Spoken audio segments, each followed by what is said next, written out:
Ladies and gentlemen, thank you for tuning in to episode 36, The Big GM Secret. Today's sponsor is car batteries. Hey, when's the last time you checked yours? If it's been a while, have a mechanic check yours today. Please head over to taking20podcast.com and send us some feedback at taking20podcast.com. I'd love to hear from you. I've never said this before, but if you're a player and not a GM and you want to keep the magic of the RPG alive, turn back now. If that's at all important to you, please turn off this podcast and go listen to something else. We're at a point on the map that says, "Here there be dragons" for players. Last warning. Further listening to this episode may take away an aspect of fun for an RPG player, so if you don't GM, please turn it off in 5, 4, 3, 2, 1. Now that the scurvy players are gone, hello fellow DMs. Players, am I right? We DMs and GMs ought to form our own little group and rotate running a series of one-shots for each other. That way we get to play a little more, meet some of our peers, learn from each other. If anyone knows of a group like that, please message me at feedback@taking20podcast.com. Sorry for the distraction. Back to the show. If you've listened to other episodes, you've heard my theories on what makes a good GM. Fun is more important than story, which is more important than the rules. RPGs are a collaborative storytelling game. Your preparation and adjudication of the rules, player choices, along with the fickle fate of the dice, tell the story of the characters and their adventures through your world. DMs are not in an adversarial relationship with the players. You play the players' adversaries, but you aren't actively working against the players. It's a fine line difference, but it's very important. That being said, your job is to put the PCs in dangerous situations and let them figure out how to get out of it. You might have to give them a little nudge every now and then towards the correct solution if they get stuck. Now here's the secret, and if any non-GMs are still listening, you brought this shit on yourself. In almost every combat, the players should feel like their likelihood of survival is 50-50, maybe 60-40. The PC should be saying things like, "Personally, I give us 1 chance in 3. But in reality, their chance of survival should be closer to 95%. The players should feel like their characters are in danger. The players should feel overwhelmed, outmatched, outgunned in about half or more of the situations they're in. For most players, the threat of death makes the characters feel like heroes. The players should feel like that for their characters to survive, they need to make smart decisions, work together, maybe get lucky with some of their die rolls. The reality is the players need to not be stupid, have a modicum of tactics, and don't get cut off from the rest of the party. So my suggestion, the big GM secret, is that you should modify the encounter behind the screen so they're not actually in as dire straits as they appear to be. Am I saying you should give the bad guys Nerf weapons and make them no threat? Absolutely not. Should you deflect every potential killing blow behind the screen against the players so they miss? No, I'm not saying that either. But should you adjust the difficulty slider in your head depending on the importance of the fight? Absolutely. Most gaming systems have an approximation of how difficult encounters and monsters are. Examples include encounter level, or EL, challenge rating, or CR, experience point, XP pools, dice pools, etc. They are just that, an estimate of how high level a party of 4 needs to be to successfully defeat this creature or encounter or trap. These levels are guidelines, and they're not hard and fast rules. Difficulty of a combat or an encounter really depends on party makeup and their capabilities. Encounters could be much more difficult or easier than what's listed on the piece of paper. In 5th edition, werewolves are listed as a challenge 3, which means they should be a typical fight for a group of 3rd level characters. However, werewolves are immune to non-silvered, non-magical weapons. What if you had a group of 5th level characters who didn't have any magic weapons, had no silver weapons, and limited damaging spells available to them? They're going to have a much harder time of it, even though they're above 3rd level. In Pathfinder, shadows are listed as challenge rating 2, but they can be lethal to parties that don't have magic weapons. The point is, you can't just go by a single number when it comes to judging difficulty your party will have with an encounter. Sometimes parties will have a lot more trouble with an encounter than you expected when you were planning.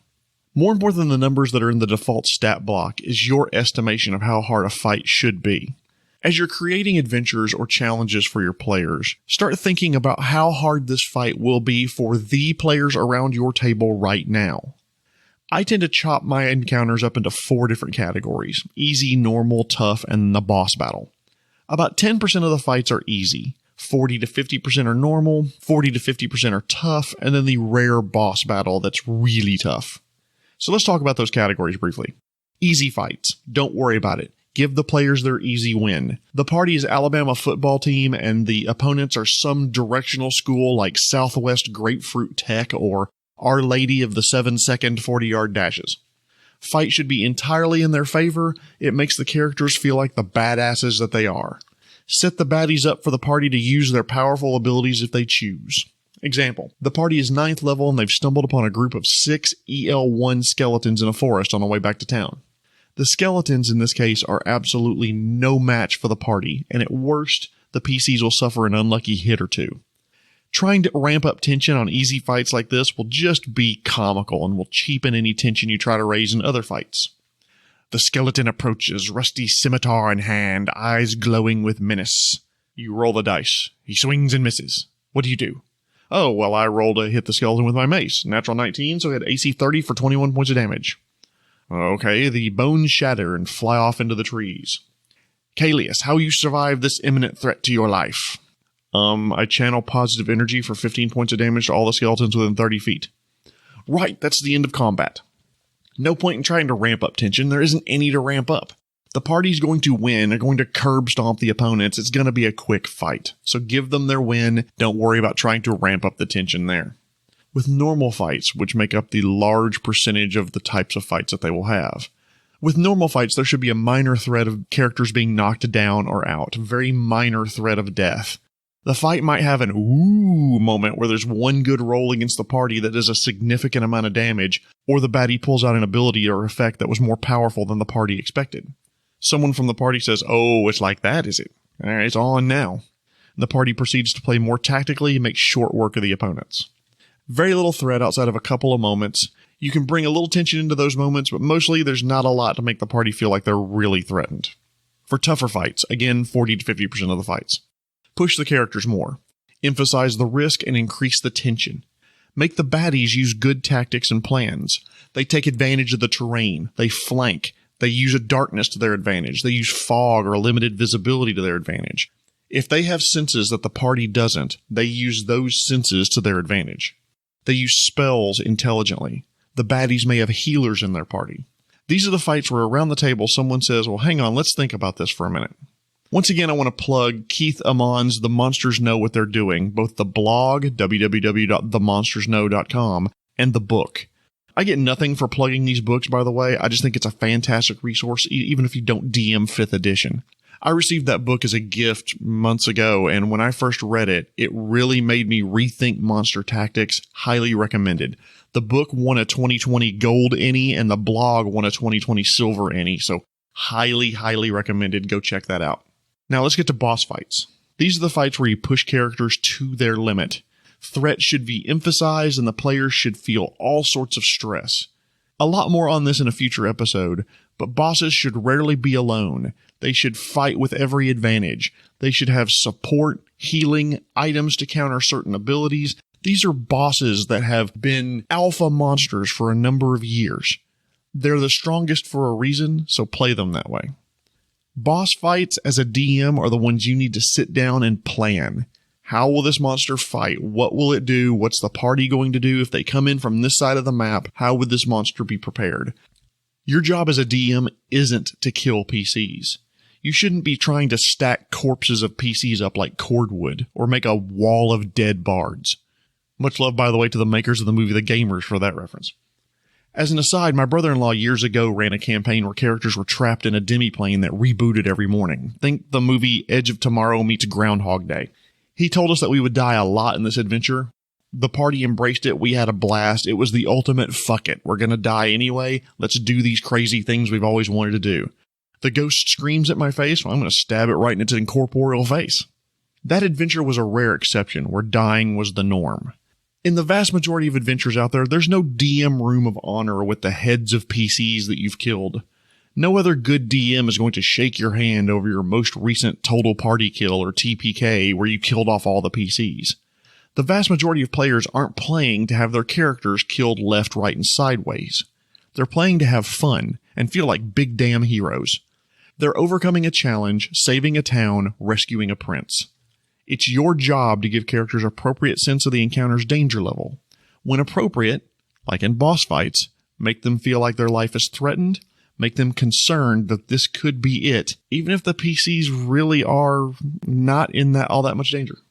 So how do you do this as a DM? There's 2 strategies to embrace. 1, make the danger feel inflated with the words that you use. 2, if necessary, and only if necessary, deflate actual danger behind the screen. So how do you inflate the danger? How do you make it seem bigger?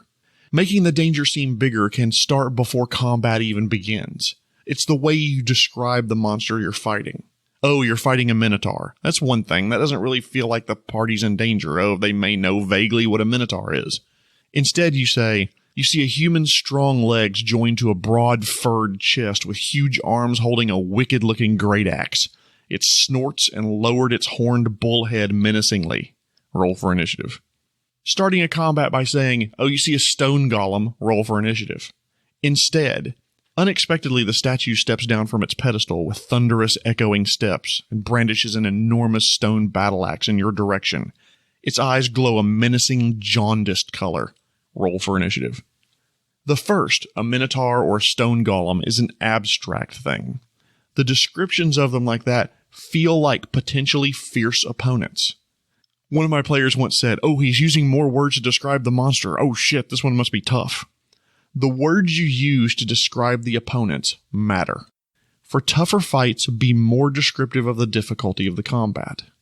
Another thing you can do is play up the damage done. In a standard fight, you may just say, oh, the hill giant hits you for 17 points of damage. If this is the first time they fought a hill giant, and they are really threatened by it, and it's a tough fight, instead you could say something like, the greatsword cleaves through your armor and you feel it bite into your left shoulder past the carbon fiber pauldron. Something warm oozes into your underpadding. You take 17 points of damage. The first one is this abstract, matter-of-fact thing. The second one makes them feel like it's an actual threat.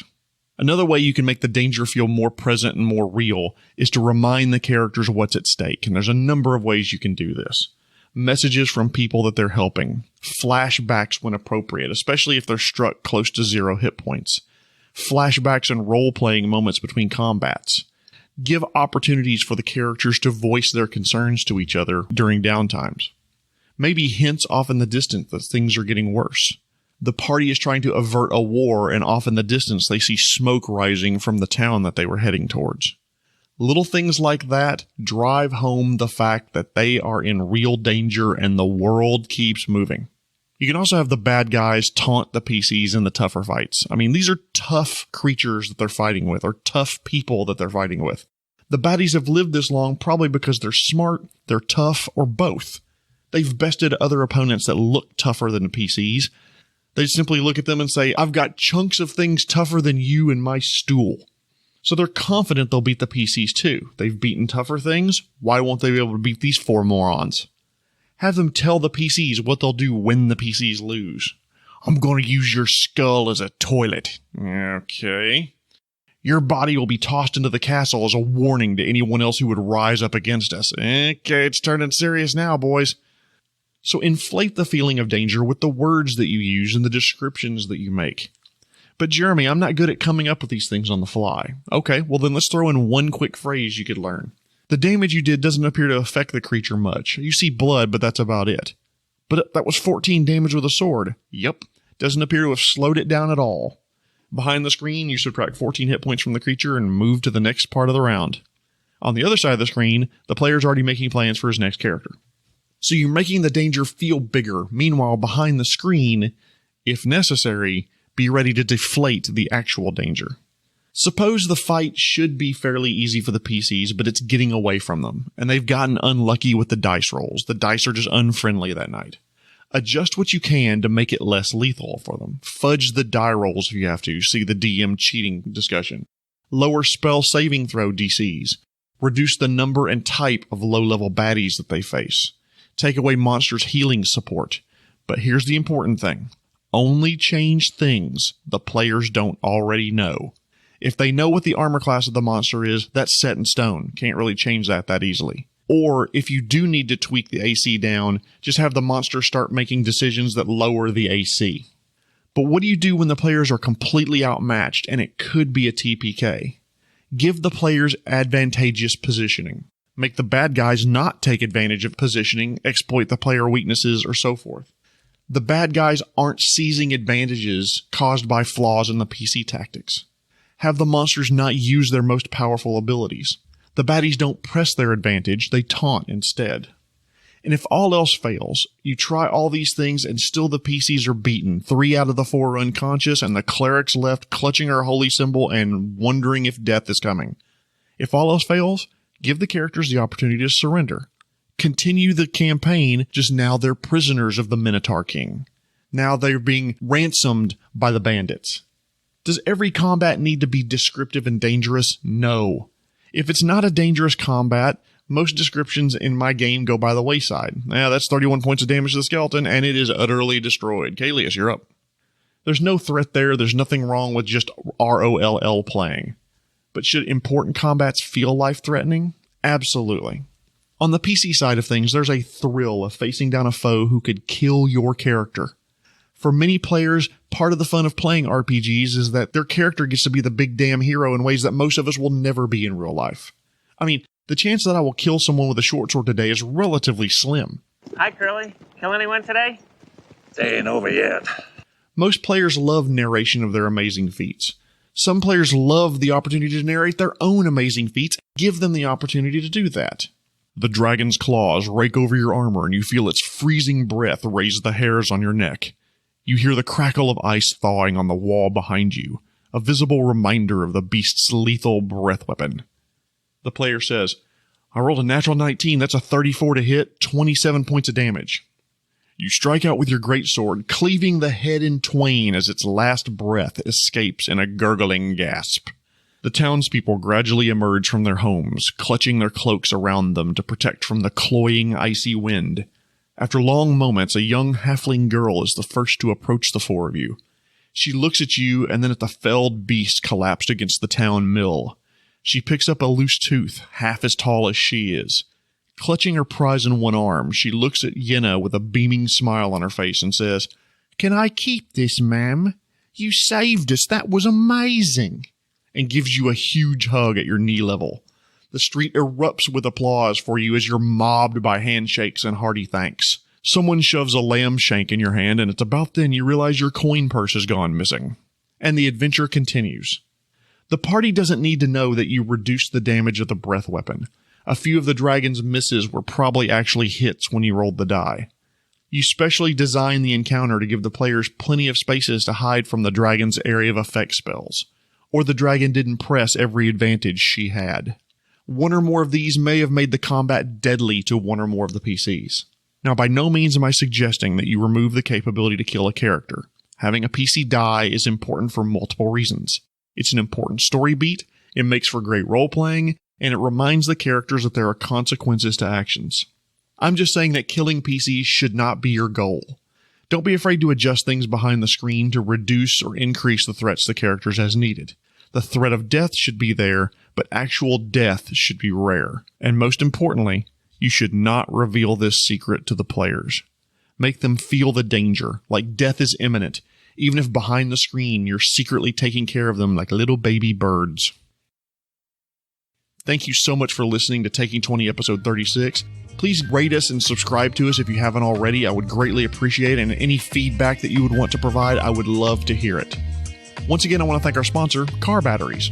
If your battery doesn't turn over, it's no charge. Thank you again for listening to Taking 20 episode 36, The Big GM Secret. My name is Jeremy Shelley, and I hope that your next game is your best game.